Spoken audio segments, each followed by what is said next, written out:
name is Molly. I'm an MBA class of 2009, and I'm absolutely delighted to introduce today Bryn Burkhart, who is going to be talking to us about navigating your career at any age and any stage.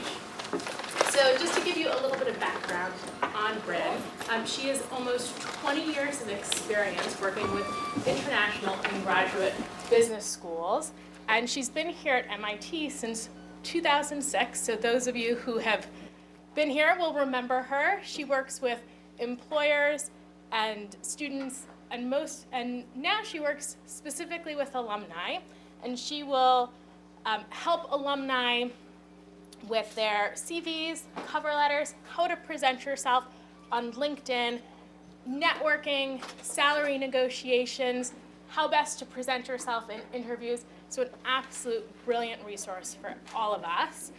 Today she's going to be talking about how we can stimulate our thinking on our core competencies and our values, and how we can use that to shape our approach to our career. So I hope that you'll all join me in welcoming Bryn. Thank you so much. Hi, everybody. Welcome to Reunion. I always say this is my favorite time of year because, first of all, everybody's happy. And then we've got all the pomp and circumstance of graduation, and you guys are reunited, and it feels so good. So welcome back to campus. It's great to see you all here, and it's good to see some familiar faces. So I assume you are all here because you are wanting to think about your next steps professionally. So maybe you're in the midst of a career transition, or maybe you're thinking about one in the near future. Maybe you are looking at an internal move within your company. Maybe you are moving geographically, and that's going to require a change. Maybe you're thinking about retiring, although I don't see anybody here who looks like they're approaching that. You want a new chapter. Maybe you just want free career advice. That's all fine. So I've designed today's session to be relevant to any of you, hence the title, no matter your age or stage. Okay? We're going to be talking about principal tenets of career management that are going to help you move forward. And I'm going to give you a simple framework that you can begin to use to make intentional, purposeful choices about what comes next for you, because you actually do have choices, okay? It's going to be interactive. We'll do a little high tech and a little low tech, but you'll also begin to do some work. We're actually going to do some breakouts and work that's going to, using the framework, that's going to help you move forward for your benefit. All right? Sound good? Okay, so this was a little smaller audience than I was expecting, and with a bigger group, I was actually going to poll you. Actually, I'm going to still do it. I was just going to skip over these, but you know what? Let me do that. One of the ways I want to involve you today is by having you use your cell phone or your mobile device or your tablet. I don't see anybody with a laptop to give me some input, okay? This will be super easy. You don't have to download anything. We're going to use a system called Poll Everywhere. Incidentally, this was designed by a Sloan alum. Jeff Vidut, was it? 09? Oh, Jeff, yeah. So tell him I'm using this if you know him. All right, so here's what you're going to do. With your mobile device, for those of you who are going to send a text to this number, 22333, 2233s. In the body of the text, please just type my name and hit enter, Bryn. B-R-Y-N. Capitalization doesn't matter, spelling does, okay? Anybody using the web browser? Anybody? Oh, you're all using your phones? Okay, awesome. So you should get a confirmation that you have joined my session. All right? So I just want to do some quick polling here. Let's just start with an easy question. When did you graduate? I want to see who's in the room. So, okay, we got our first answer. Please enter the letter if you notice. There's a letter that corresponds with each of these years. Your answers are obviously anonymous, by the way, for all of these. Just want to get a sense of who's here. Are you 1 year out? Are you 10 years out? Looks like a big, strong showing for the class of 2009. If you're a guest, feel free to just enter the year that most corresponds to what you want to say. Awesome. All right. I'll just give a couple more seconds for that. So nobody nearing retirement age, as I had said, since we don't have anybody from 94 or earlier, or 2004. All right. Awesome. Yeah. None of you looks more than 10 years out of business school, for sure. Okay, that was a softball question. Now I want to get a sense of where you're at in your career. So how would you describe your current professional situation? Again, you'll enter with the multiple choice. A is employed yet actively seeking. B, unemployed and actively seeking. C, satisfied for now, might be looking in the future. D, looking to advance within your current company. E, retired and thinking about a new chapter. And just here for career advice. Okay.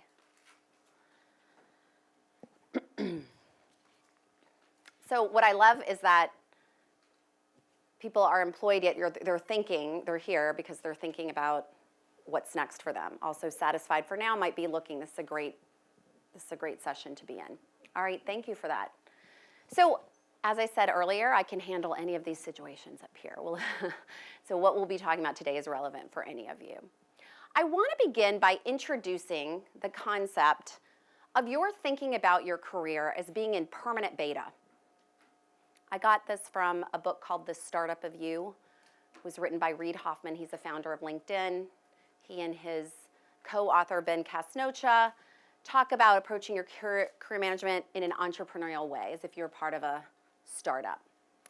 I like this concept of permanent beta because basically what it tells me is no matter how old you are, no matter how long you've worked, you should consider yourself a work in progress, right? We're all meant to grow, to stay challenged, to keep learning, to evolve. It's a really important part of being satisfied professionally. So I think it's important for you to be aware of that aspect when you're looking for new opportunities. And in your current role, you're going to kind of know if I'm bored and I'm no longer being challenged, or I'm growing, or I'm feeling a stretch, then maybe it's time for me to do a little bit of soul searching, okay? So to make that point, and I hope you'll kind of adapt this permanent beta mindset for the next 75 minutes, I want to start with this excerpt from Alice in Wonderland, literary classic. So Alice is walking down the road and the Cheshire Cat is perched in the tree. And she comes to this stop, and this is the exchange that takes place. I'll let you read it. Okay, so let's look at this with a career management lens. I would venture to say that most of the people in this room have managed your career either passively or reactively thus far, meaning you haven't necessarily been plotting ahead or planning your direction. So passively means you've kind of taken whatever's come along, and let's face it, that MIT degree has probably served you well, or you've remained at the company where you're in because you're anywhere from mildly satisfied to happy. Reactively means that you made a change, or you've made a change only when you've been forced to do so. Perhaps you've been let go, your company has downsized, or you've moved. And in those cases, we tend to approach that transition from a place of panic and fear. Who's going to hire me? Who's going to want me? I need to update my LinkedIn, my resume. I need to start sending out my resume to people, okay? Hi guys, that's okay, welcome. I'm a proponent of intentional career management. Being thoughtful and proactive and knowing that you actually do have a choice in how you choose to lead your career. But this requires some self-reflection in order to be thoughtful about who you are and what you bring to the table and your next steps. Intentional career management is about you're actually choosing the path you're going to go down rather than not knowing where you're going to go. And it doesn't mean that it's a one-way street and you can't pivot and turn, but at least you have a direction as to where you want to go next. So that's what we're going to talk about now. All right. Now, when I am working with alums who are in career transition, I want them to get started from a place of intention and purpose. So I'm going to give you a quick overview of a framework, and then we're going to dig a little more deeply into it, okay? So I often start by having people make two lists, okay? The first list is your strengths and your skills. These are your core competencies. This is what you do well. And I'm going to show you a series of questions in a minute designed to help you kind of filter down and flesh those out. But essentially, you're going to think about your work history. What were your wins? Where were you adding value? What contributions did you make? What were the highlights? From there, you'll distill your core competencies, and you'll cross out the stuff you don't want to do anymore because sometimes you're ready to leave skills behind, right? It's that permanent beta, that continued evolution. That's very high level. We'll talk a little bit more about that in a second. Your second list, I actually call this the required desire list. So what is the list of the things that you want, that you must have, your non-negotiables, as well as the things that you'd like to have in your next professional role? And this is not about the work, it's really more about the work-life flow that's gonna work best for you. So commute, I do not wanna commute for more than an hour. Compensation, I must maintain my, $250,000 total comp. Flexibility, culture of the company, size of the company, scope of your role. So that's the flavor of this required desire list. And with this list, then I have you prioritize it or rank it in terms of what might be most important to you. So this is an important list because these things change over time, especially that required desire list, right? Depending on where you're at and what your work-life balance, actually there's no such thing as balance, I call it the flow now, is like, different things are gonna take priority. All right, so you've done these two lists, and taking the time to really pause and reflect on these lists is very important. Most people don't do this. They're resistant to it. We're so wired to do, and go, and just having to sit there and actually stretch back and think 15 years in the past, or even sometimes a year in the past, is just, it can be excruciating for some people. But here's what I found. 3 things need to happen in order for you to feel fulfilled professionally with where you're at, okay? What I have found in my almost 20 years of working with MBAs and execs is that they will be happy in their role if, 1, they are leveraging their natural or their trained skill set. So they're doing something they're good at. That's list 1. 2, when that opportunity aligns with some of their key priorities and values. That's list 2, and we're gonna dig a little bit into values later. And 3 is what I've already mentioned. Anybody know? Okay, it's the stretch, it's the growth, it's the challenge. So if you're using your natural and trained skill set, if the opportunity aligns with some of your key priorities, and if you have an opportunity to develop and to stretch yourself, you're pretty much gonna be happy professionally. If one of those things is missing, then you probably just wanna get curious about it and see what your options might be, all right? So these lists really anchor you and enable you to be thoughtful about what you bring to the table and what's important to you. These are actually the things you can control in a job search, by the way. So I always say control the things you can control.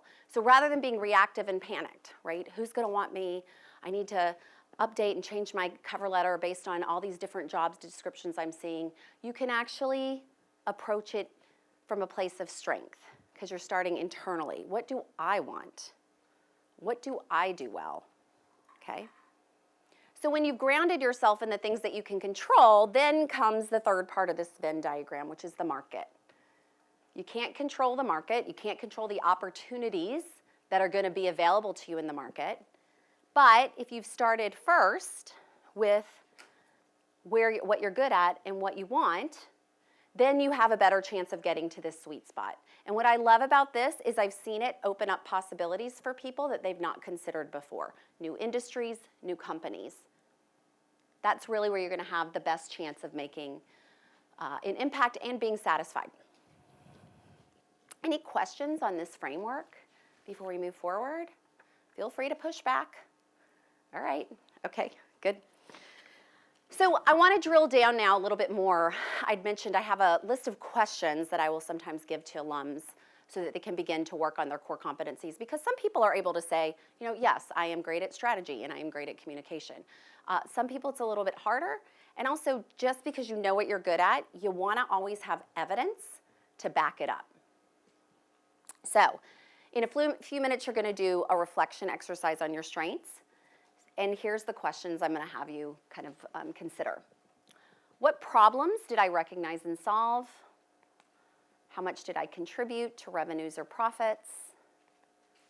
What new product, program, system have I introduced?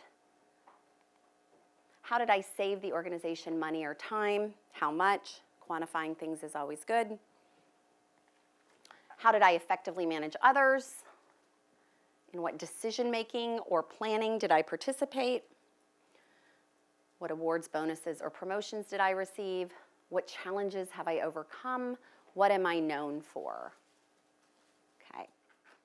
And so you could do this, role by role, year by year, company by company, whatever makes sense for you. If you're in transition and not working, don't discount the personal accomplishments that you might have had in the interim as well, okay? Now, when we're talking about core competencies, I filter these down into 3 buckets, right? So I find that with core competencies, there are hard skills that you have: data analysis, strategy, communication, product management. Then there's knowledge. It's usually in the form of an industry, perhaps. So blockchain, healthcare, supply chain. And then there's that kind of softer skill set. I call it attributes, right? So those attributes that you might have. You're highly adaptable. You've got a high level of emotional intelligence. So when you're answering these questions and you're coming up with, evidence of things that you've done well, because these are all designed to filter on your key accomplishments, then you're going to kind of think about it in terms of what is the core competency I was using, the hard skill, maybe the attribute, maybe the knowledge I was leveraging to bring about these results, these wins. Okay?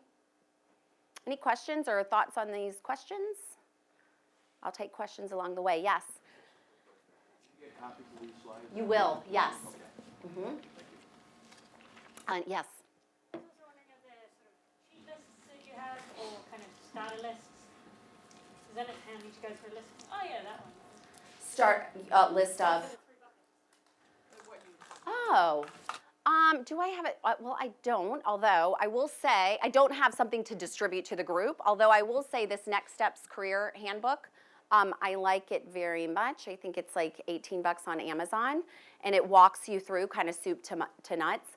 But, I think, don't get too, sometimes when you have to pick from a list, then you kind of aren't, yeah, okay, you get what I'm saying.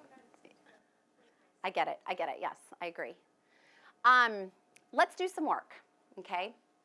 So, as I said, oftentimes it's very difficult to give yourself the luxury of carving out some time to think about you. People are very resistant to doing this, so I'm gonna give you the time now to do it. I hope you'll take it. And so here's what I'm gonna do. I'm gonna put back up that list of questions, and I'm gonna give you about 5 minutes to begin to answer some that resonate with you. And from there, then I want you to kind of pull out the attribute, the competency, the skill, the knowledge that you were using, okay? From there, I'm gonna have you choose a strength. So pick one, and then I'm gonna have you kind of further flesh it out with data, evidence, context, action, quantify it, be specific, and talk about why you did something. So often people are very ambiguous, So I saved my company $6 million. All right, how? What did you do specifically? How did your team do that? What were you leveraging, right? So try and be very specific, because you are gonna end up sharing this strength, okay? Does anybody need paper, pens to do this work? Because I do have some here. Yep, if you don't mind, these two over here. All right, awesome, guys. So, yep, and I see some hands up. So here's the deal. I'm gonna give you 5 minutes, and then I'm gonna let you know time to start working on your story. I'll give you a few additional minutes to do your story. I hope you'll take the time to consider this stuff. So how was that process? Easy, hard? Say that again? Not that straightforward. So kind of difficult to reach back and think of something? Did you get the examples, or was it? Okay. So sometimes people can think of the accomplishments, or they can answer the question, but then they can't dig deeper and kind of distill the accomplishment. Okay. All right. We can work on that. Anybody else? Comments, thoughts? Okay. You guys just like, I just got to reunion, and now I have to think. Yes? Be related to what we're looking for. So which story you pick, I was thinking, which story should I pick that would be related to the next place that I want to go to? Yeah. So. Yeah, so the story, he's thinking about the story that I pick should be relevant to what I want to do next. So part of doing that framework is you want to be, you always want to be moving forward and utilizing strengths and skills that you enjoy. So remember I kind of said you want to flesh out the list, cross out the stuff you don't want to do anymore. Ideally, after you leave here today, you'll be inspired to keep working on this list. you'll hopefully, I always say to people, aim to get about at least 5 to 8 between the skills, the attributes, and the knowledge in terms of strengths and competencies that you bring to the table. And then for each of those things, you're gonna wanna create a story around it. Story is what connects us. Story is what enables you to move forward. Your ability to move forward in your career is actually gonna hinge on how well you make your value tangible to people. And that's through stories. It's not through resume bullets, right? And it's not through fact telling. It's making a story. So doing these lists helps you create a story, we'll talk about that in a second, and kind of gives you the motivation as to what you want to do moving forward, okay? So now what we're going to do is we're actually going to share our stories, okay? So what I want you to do is find somebody. There's 42 people in this room who are not working for Sloan. So you should be able to pair up with an alum who's here. And I'm going to have you're going to have 2 minutes to share your story, which, by the way, is about a full minute longer than in real life how long you should be telling your story, okay? Because when I talked about creating a story, people just don't have the attention span these days to hear you drone on and on. We're going to talk about that a little later in my workshop on intelligent networking.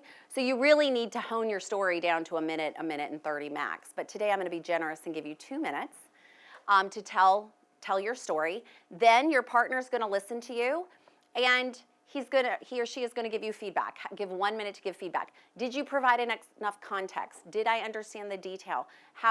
Did you make it clear? Okay, so context, action, result, be listening for those things. Okay? So I'll give you a few, about 30 seconds to pair up, and then I'll hit the timer for 2 minutes of sharing, and then I'll interrupt you again and let you know the observer needs to give feedback, and then we'll switch. Okay? All right, how did that go? How did the process of sharing your contribution go? Easy, hard? Comments? Thoughts? Yes?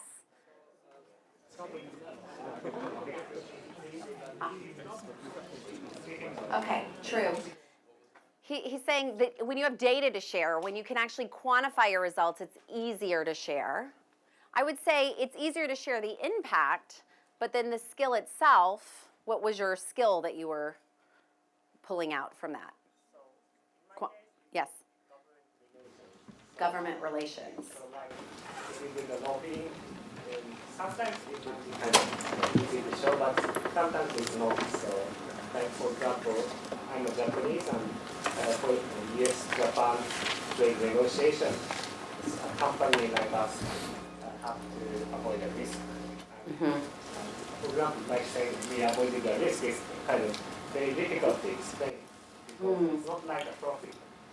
Okay, all right. So he was talking about how in his work with government relations or trade relations, it's a little difficult to explain because what I understood is that you're not making a profit, you're actually avoiding, it's more of a risk-averse kind of thing. And so what I would encourage you to do is just think about these as being conversational stories, not these, I have to show, and I know I had said show context, show action, result, but it's not like you have to, tee it up with one of those, CAR statements, contact, action, results, or PAR statements. You want to be human. So, you can just talk about it. It's difficult to talk about it, but here's where I see that I added value. I was able to help us avoid risk by doing X, Y, Z, right? So it just needs to be conversational yet professional in tone. Anybody else have comments on how the sharing went? Yes, yeah. Spent most of the time on the context. Okay. I also was trying to cover a 5-year period, so there Oh. was quite a lot of Okay, yeah. And so we were thinking it would be more useful to break it up into smaller stories. So Right. then you've got it overarching, but then which attributes do I really want to emphasize, and then focus on those parts of the stories and figure out a short version of context. Yes. That's more relevant to each attribute. Correct. So by covering a 5-year time span with one strength, I think you realize it's just not enough time, right? And as I said, it will be important for you once you've got kind of your list of 5 to 8 to get a story for each, but a story you could tell in a concise amount of time. Okay, so maybe it's different attributes. Maybe you have a story for leading teams, maybe you have a story for quantitative analysis. You're gonna have to have different stories. And the other thing you can do is say, if you're talking to somebody, say that you're in a networking meeting or in an interview, you can say, this might take another minute, is that okay? Or would you like me to just kind of cut to the chase and bottom line it, right? So that you're being respectful of the person that you're talking to and not gonna bore them to death. So, all right, so you're gonna continue to work on this list. Yes, question? In terms of examples, when you're talking about a story, would you recommend you focus to a specific example, or maybe I was thinking of more like identifying a trend that may have come from different job experiences I've had and trying to summarize it into one. So what's your advice on Yeah. So my advice would be to be specific and go with the real tangible result rather than saying, I've done this and I've done that. I think what people want to see is, so you say you've done this, but give me let me make it real for me. Now, that's not to say that you can't have kind of a broad brush statement that you make, but you want to be prepared with small, specific, tangible examples. Make it real for the people you're talking to, recruiters, investors, clients. Okay, it's kind of like the meat of the story. Okay, all right. So keep practicing this, and take your phone, tape yourself answering these questions. You'll be horrified the first time you listen to yourself. And then you can go back and you can kind of keep on refining it and tweaking it. But you want to get to a point where you're feeling, prepared, not robotic, but practiced, right? So you feel comfortable with it, because this is all about you're coming from a place of strength. All right, yes, John. Do you work with many people who don't like telling stories? I'm much more comfortable doing work than talking about work. Yeah. Okay. I don't like telling stories. So John does not like telling stories. Yes. But here's the thing. The stories are what moves the needle. The stories are what connects you to another person. People hire people, if we're talking about a job search. But, yeah.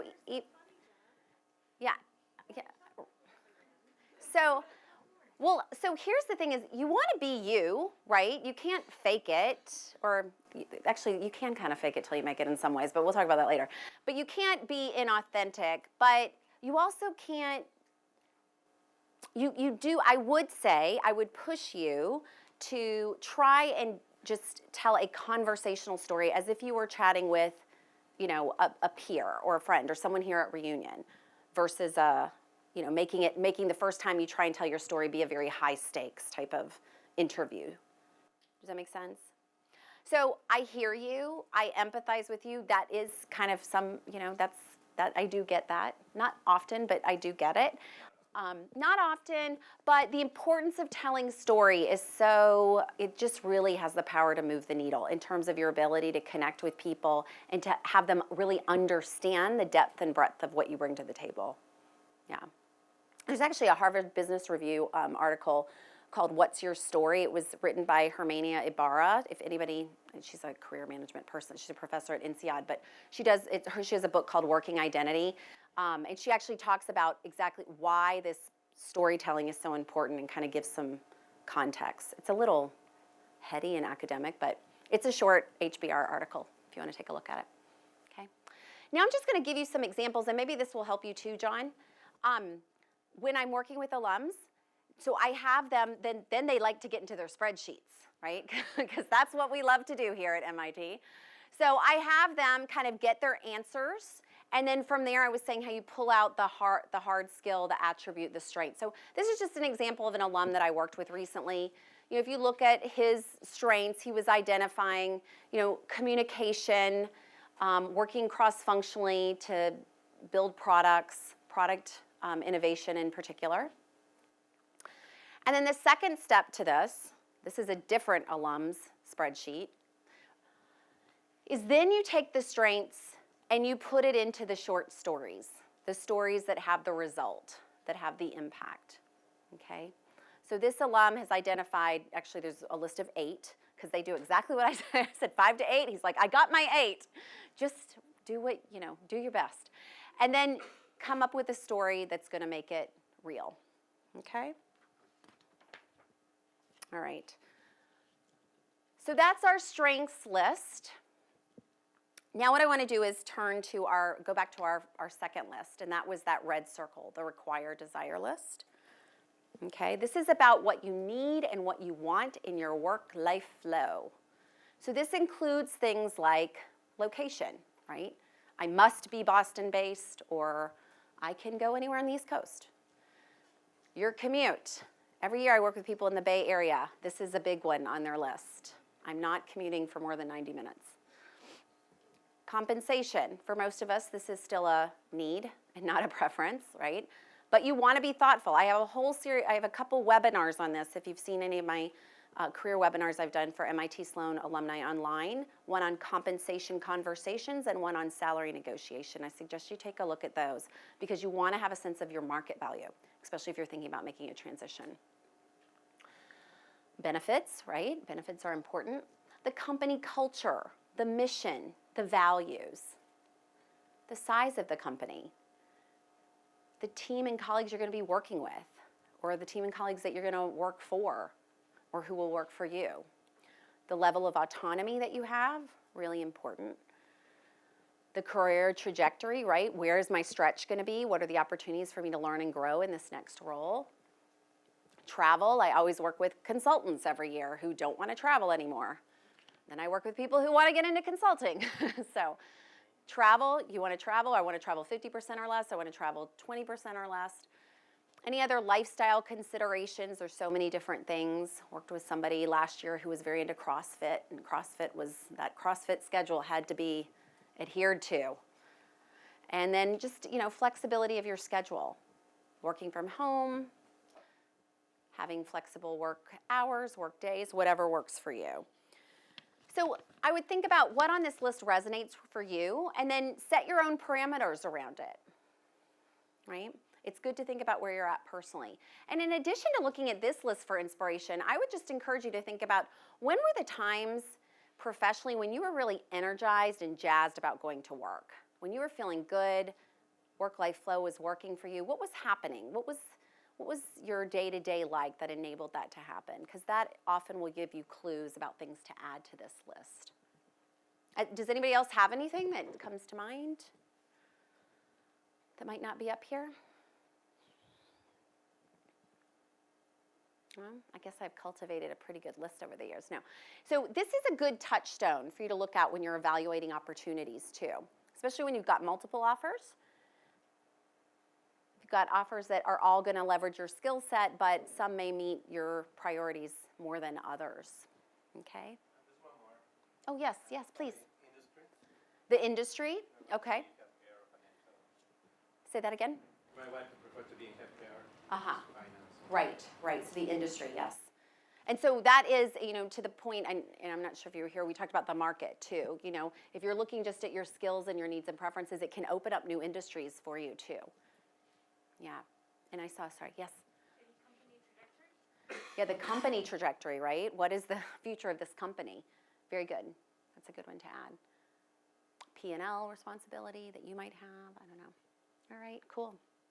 So I'm going to encourage you, actually I have another example because I like to show you examples. This is a Google Doc from another alum.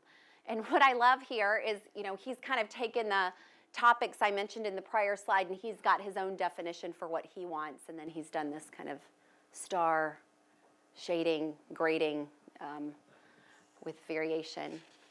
I had someone once assign like a quantitative value to, I couldn't even understand it, but it made sense to him.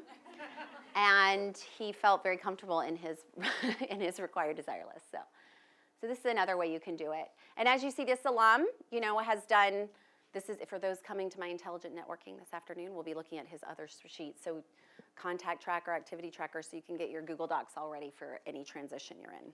All right, he's ready to go. So continue to work on this list. So now I want to turn to values.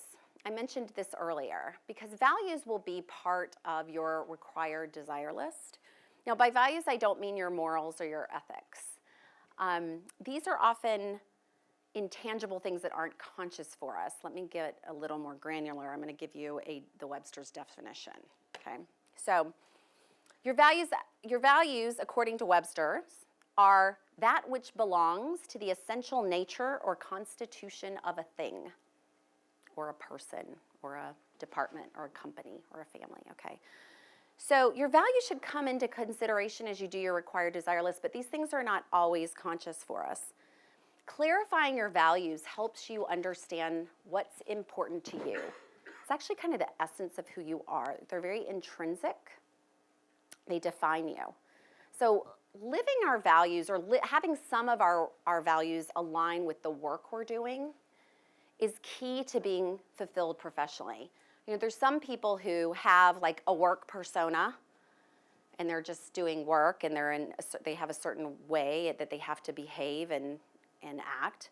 And then they get out of work and they're a completely different person. It's like freedom, or vice versa. You know, I've had people who thrive and are all on it at work, and then that's a whole other session, right? So they go out to their real life, quote unquote, and then they have to conform again. So the goal is to actually have these two identities aligned, your professional self and your personal self, I guess, by having some of your work align with your values. That's really what makes work not feel like work, right? When you can be your whole self all the time in all situations. So I'll give you some examples. I have a value of adventure and new experiences. I get bored kind of easily. Now, when I was 18, I expressed this value by bungee jumping and hot air ballooning and hiking 14ers with my friends in Colorado and doing cross-country road trips. Okay, now I'm like in my mid-40s, and so that value that I have is expressed personally by a new family-friendly fun experience, right? Or a new cocktail or a new restaurant. So not as exciting, but still, I always know when it's time to try something new because I'm feeling a little restless. I also get to express this value in my work because every week I meet with dozens of alums or students, because I do meet with students too, who all have unique backgrounds and situations that I get to explore with them. So I am never bored at work. I really love what I do. There's so much variety, okay? So that value of new adventure, I get to express both in my work and in my personal life. I also have a value of truth-telling. I've always been one to kind of call it like I see it. I don't shy away from tough conversations. I'm not afraid to ask difficult questions. That served me for better or for worse, but we won't talk about personally. But in my work, that's really important. You know, that's an important part of holding up the mirror and having somebody take a look at themselves. It's also an important value within the office in which I work.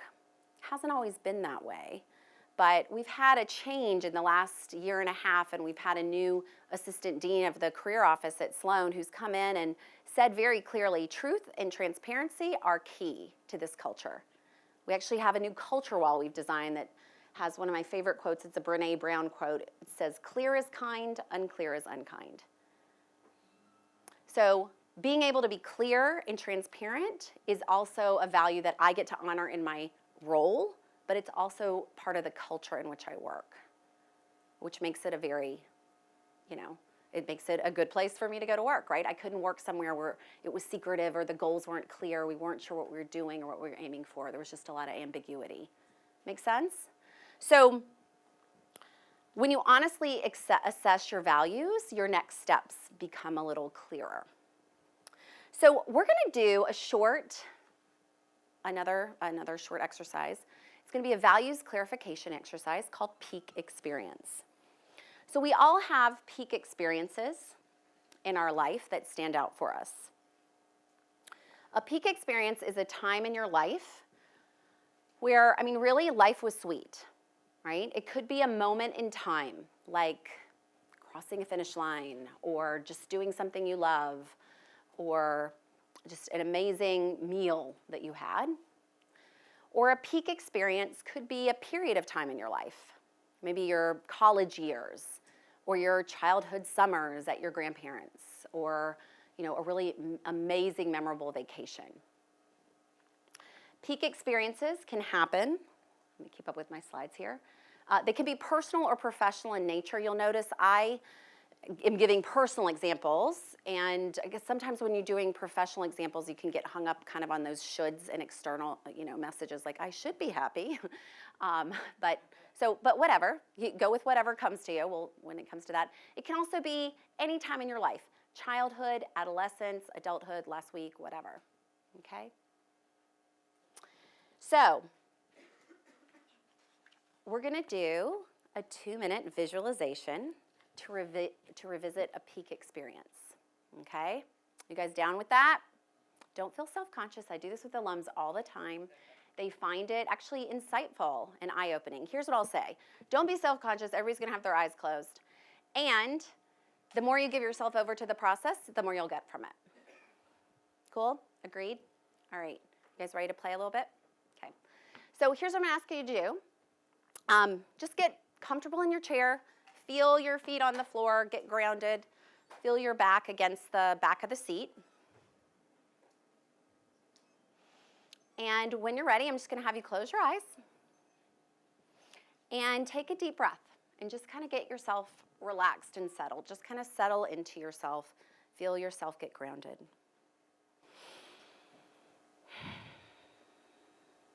Maybe take another deep breath to relax just a little bit more.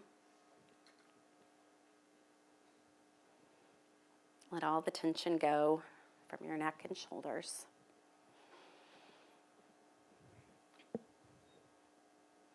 One more deep breath.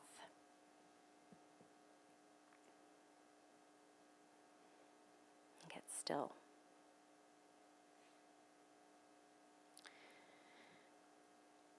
And I'd like you to visualize a time when you felt fully alive, were on top of the world, and were completely yourself. Life was sweet.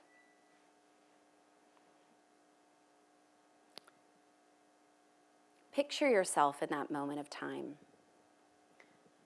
Replay the scene in your mind. Where are you?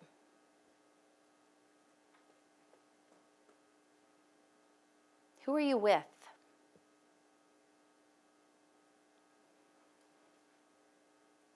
What are you doing?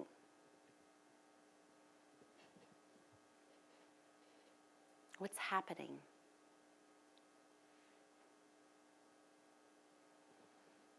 Soak up all the details.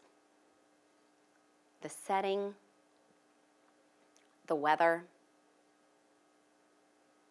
the sights, the clothes, the sounds, maybe even the smells, the tastes. What do you notice?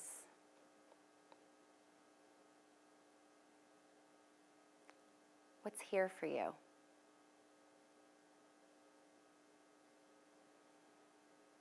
Just experience this special moment or period of time as if it were happening all over again. Just be there and lock it in.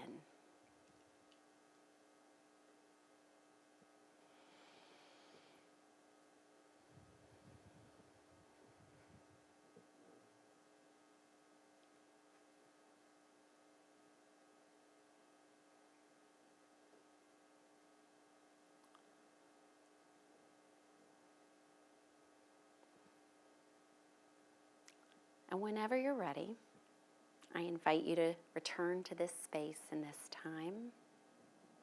Open your eyes. Just come back slowly.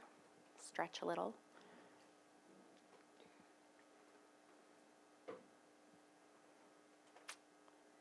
Saw a lot of smiles. It's always fun to do this. All right. How was that? Good, okay, good. Anybody want to share their peak experience? I'll give you a second to think about it. There's a lot we can learn from peak experiences, so anybody feel comfortable sharing? I would love it. Thank you. Tell me your name again. Egla. Yes.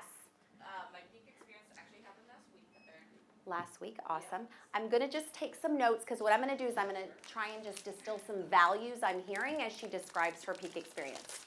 So yes. I was playing tennis, and my kids and my husband came to visit, and I was also doing that during post-work hours. So it was very exciting to like run away for like an hour, play some tennis with some friends. So you were playing tennis while you were supposed to be working? Okay. So not working apparently. Yeah. Okay, well, we'll see. We'll see. Okay. It was like at 4 p.m. peak, okay? So there's. Oh, listen, we're not judging. All right. And yeah, it was actually like Well, yeah. 5 blocks away from home. Uh-huh. That's why I was with my family. So you're playing tennis. What's happening? Like you're playing tennis and your family walks up, or what? Tell me describe the scene for me. There's a little park next to it, and my husband was with my kids. Mm-hmm. Other families that I don't know. I was playing tennis doubles, so with 3 other people. I was winning. Yeah. Mm-hmm. Something to do with it. Okay. It was, yeah, like I said, it was sort of after work, but in theory, a little bit mischievous, running away a little bit. Uh-huh.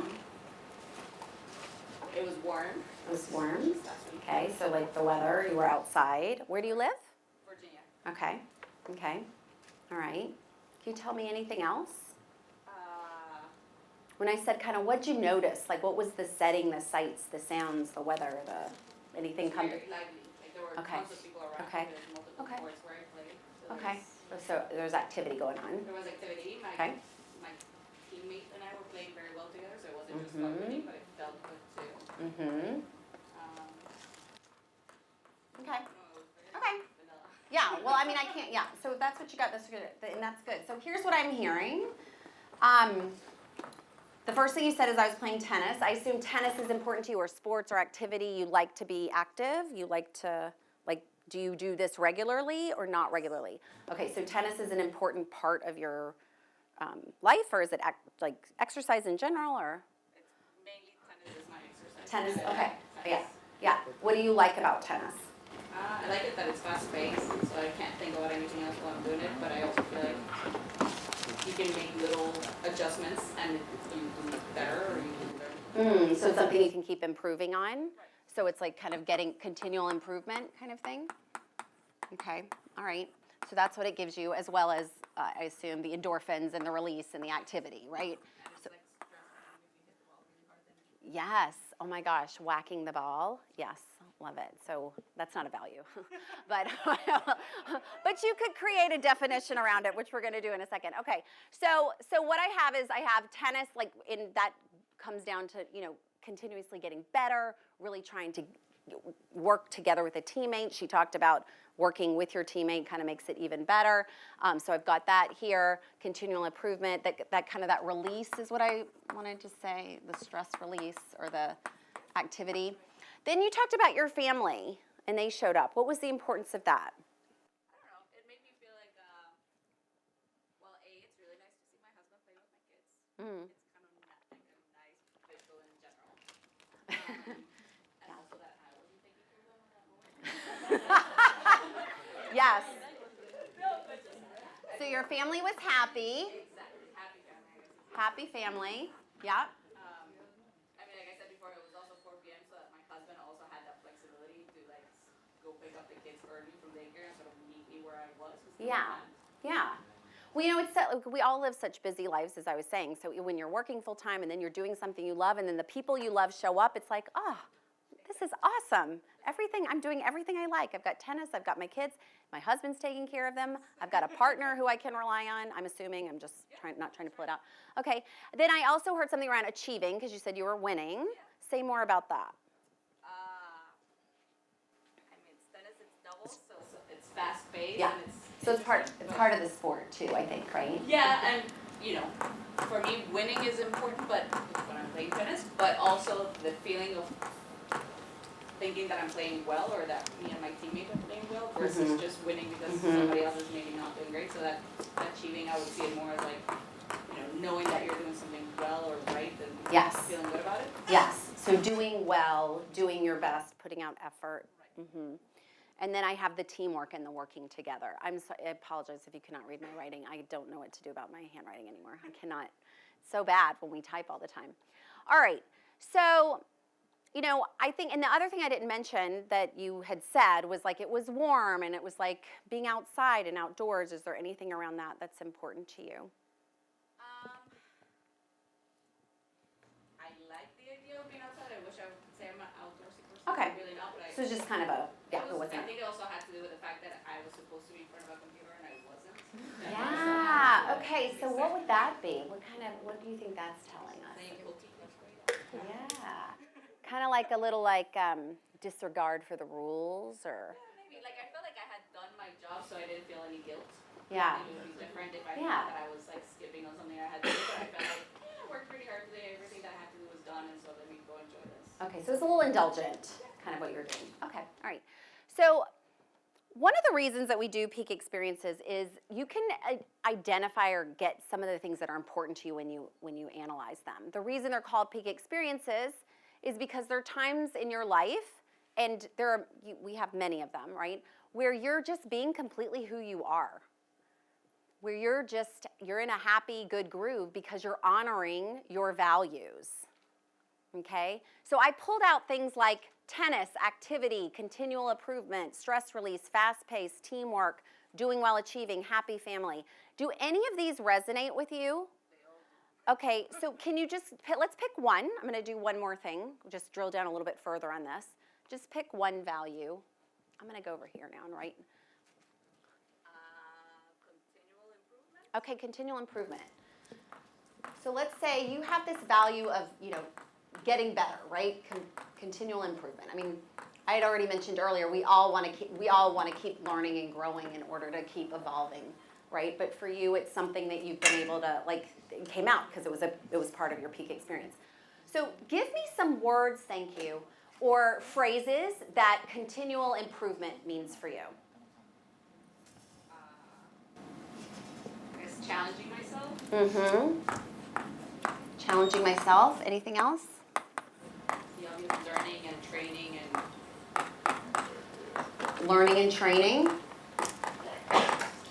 Mm-hmm. failing, frustration too. Can you say that again? A little bit on failing and frustration. Yeah. The other So when you're trying and it doesn't click for a while. So I wrote failing and getting up kind of thing. Failing and getting back at it. Okay. All right. Great. So what I just did is something called a word string. So you take a value, and I hope you can go home and do this tonight to your partner or whoever you want to, use as your victim. But you do a peak experience, then you kind of pull out the things that you're hearing are important to that person, have them pick a value or all the values, and then you create your own personal definition of what that value means to you. So for you, I'd say this continual improvement for you means challenging yourself, not getting it right, but getting back up anyway, and doing it again, learning and training. For other people, it might be something different. It could be professional development every quarter, or something different, okay? Now, when we look at peak experiences through the lens of our careers, being true to your values kind of takes the weight off of those shoulds, right? Those external messages. I mentioned that earlier. I'm working with an alum right now who really is in a big pair of golden handcuffs. He's making a lot of money at a big company, and he's miserable. And one of the first things he said is, I should be happy in this job. They want me to do more. He doesn't want that. He wants to be more creative. He wants a smaller company. He doesn't want the layers, the bureaucracy. So in working on that needs and preferences list, doing it, not that this shed light on that, he pretty much knew it. But it's a way that where everybody's telling him, you're crazy to walk away from this job. What are you doing? People would love to make the kind of money you make and have the title you have. And to him, he's dying a slow death every day going to work, right? So when you really get in touch with your values, that kind of helps clarify what is most important.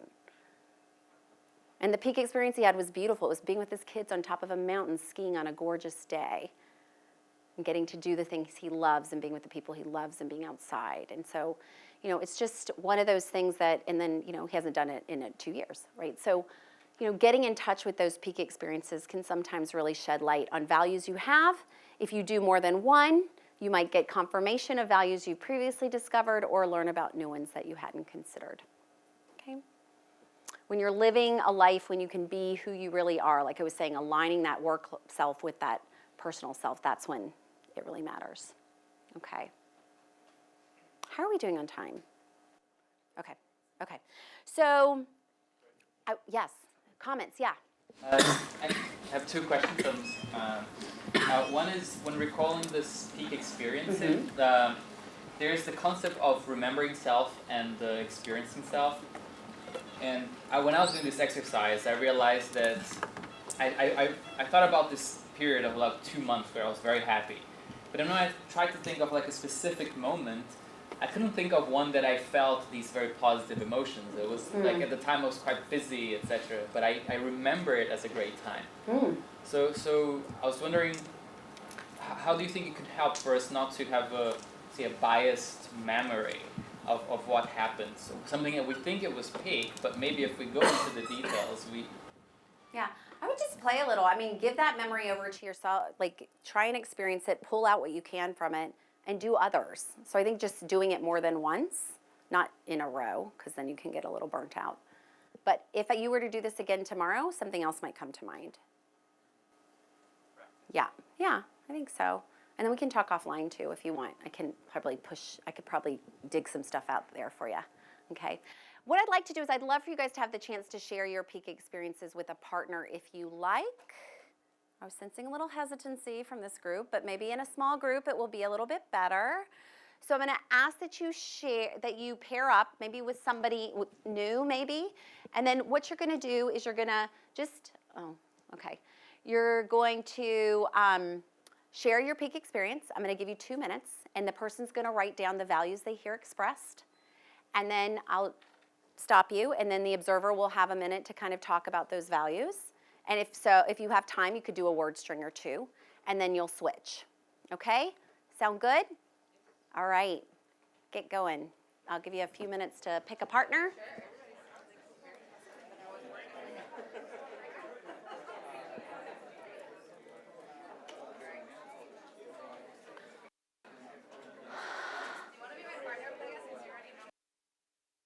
I have 6 more minutes and a little bit more to share, so I'm going to encourage you to come back towards this front of the room. I hope you found that helpful. I hope perhaps you found it insightful. Anybody kind of have a little aha moment about a value? Anybody? Nobody? Oh, good. Thank God. All right. Somebody got something out of this. No, I'm kidding. So it was, mine was just after finishing the MBA, I got married, like in July, church, the Church of the King, typically, where they get married in Spain. We went to the honeymoon to Africa, 37 days honeymoon. A honeymoon in Africa. Both my husband and myself, we had a job for Dr. McKinsey in September. We had no house. Then we had some luggage staying around in Madrid. And we were doing a safari after cleaning the Kilimanjaro, the Mount Meru, in front of the Kilimanjaro. Okay, so, safari in Kilimanjaro.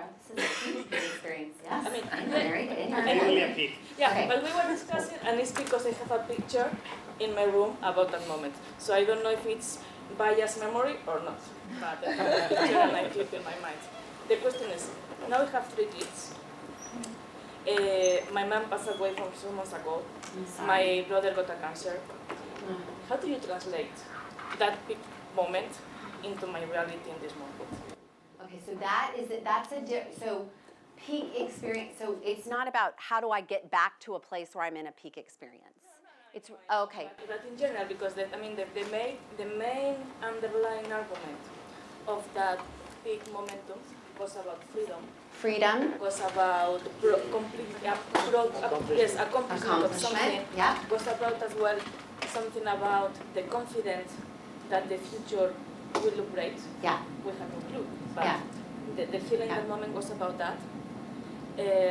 And also self-confidence in yours. Also the autonomy that we were like self-standing without caring about anything else. The health in our family. Because 10 years ago, we were talking disease were not in our life. Yeah. But now they are. Right. So how we extract that? Yes, there's a balance. what it shows you is we're always evolving and we're always changing. And there's times in our life we're at the top, and there's times in our life when we're in transition. You're obviously dealing with some grief today. I'm so sorry about that. I will share with everybody here. Today is the 10th anniversary of the day my mom passed away from stomach cancer. So I had a good little cry this morning, and now I'm here being nice and perky. Like, I go up, but I'm probably going to cry again tonight when I have my glass of wine. So there's days that are not so good, right? And I encourage people to feel their feelings. A lot of people spend a lot of time in their life walling themselves off and building a dam to feel the feelings that are not so good to feel. When you feel those feelings, then you have the capacity to get back up the hill and get back to places where you were feeling free and autonomous and confident and that you can conquer the world. You'll get there again. So we're living our life. But I am going to have to move on. And I hate to cut you off. And maybe we can talk, let me know. We can set up a coaching session, okay? I just want to be able to wrap it all up. So give me a few minutes. So I hope that was good. I do have one last thing. I have a handout that I've passed out for you. Because basically, if we look at kind of tying this up together on a bow, let's look at where we've been, okay? We talked about and spent some time today thinking about your core competencies, your strengths and skills. I encourage you all to continue working on this list. As I said, cross out the things you don't want to do anymore, and then get those great stories around all your competencies. We talked a little bit about your needs and preferences. I want everybody to continue to do this. Add a little value work to it. Prioritize and rank your needs and preferences. This is the groundwork for what comes next, which, John, I have to tell you, is telling a story. And it's a story about yourself. It's what I call your career narrative, which is a fancy way for saying, like, it's your pitch or it's your story, right? But this gets you grounded and purposeful so you can build that bridge between where you are and where you want to go, all right? So a narrative is short, concise. Again, you're going to need to be aiming for the minute to minute and 30 here. A statement that tells somebody clearly who you are, gives a little bit of context about the industry and functional expertise you have as it relates to your goals.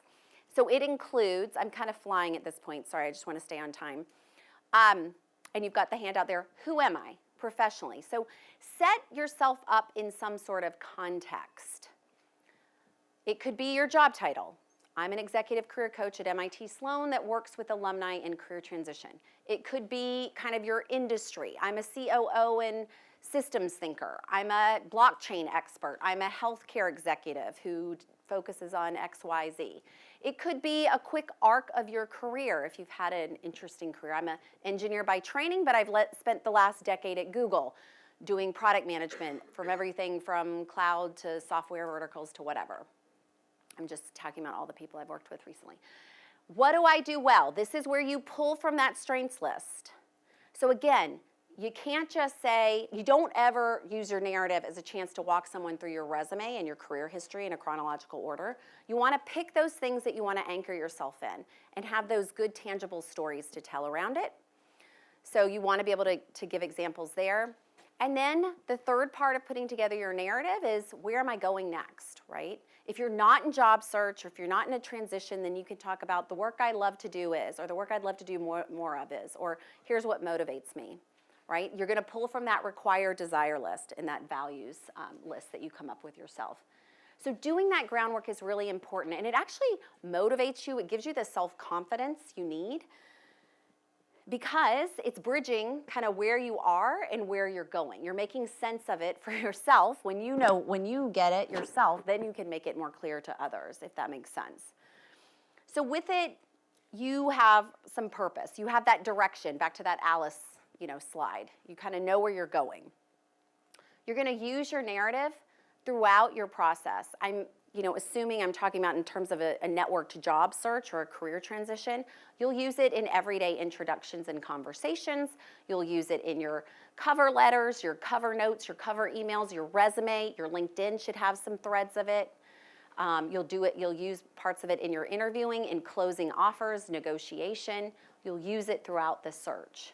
And you'll also have a way to kind of tee yourself up too in just here, like at Alumni Reunion, right? When it's, oh, what have you been up to, right? Tell me about yourself, I don't know you, right? And the thing I want to state again is you pull out that phone, tape yourself. Like I said, you'll realize you have a little work to do. But make sure that you're continuously kind of feeling comfortable with your narrative, because you'll use it when you least expect it. I started with this concept of permanent beta, right? So your narrative's in permanent beta too. You'll always be kind of trying it out, getting some feedback, trusted colleagues, friends, and then you tweak it and revise it as needed, okay? So, I'm 2 minutes over. Sorry, guys. Okay, I'm just gonna kind of give you the gist. Here's where we've been. When you're managing a transition, when you're coming up to a transition, here are the steps that you want to take. We talked about this today. You've got to do that self-reflection. If you don't, I can guarantee you're going to wind up being frustrated, delayed, and not making a lot of traction on your search. So you want to be aware of your competencies, your needs and preferences, your values and priorities. Thinking about key themes in your career, I do want to make you aware we have assessment tools that you can do as an alum. They're right here if that's something that you'd like to explore. Because you bottom line it, you want to get a vision together. You want to have here's the path I'm headed. Then we just talked about the narrative. You're going to have a written one. That's your LinkedIn summary. You're going to have a verbal one. You're going to have something you can use in everyday conversations. What comes next is then the branding and the positioning. We have webinars on this too, resume and LinkedIn, your bio. And then is intelligent networking, and that's what I'm going to be talking about at 4 o'clock today. If you'd like to come, we're going to talk about thinking about your network, mapping your network, having effective communication, and then conducting really effective meetings so you can continuously grow your connections, okay? I know I'm kind of out of time. Thank you for being with me. Here's what I'll say. The people I've worked with who have been most successful in transition have taken the time to do some reflection. They've hit the pause button, slowed it down, and had a good, honest evaluation of where they've been and where they want to go. They get the importance of having their values be a part of their everyday life, personal and professional. So I hope this has inspired you to be more proactive in your career management. I wish you all the best. I'm always available, so feel free to come talk to me or shoot me an email if you want to set up a coaching session, okay? Thank you. Maybe I'll see you at 4 o'clock, Intelligent Networking. Yeah, it's good to meet you too. Are you staying the rest of the day?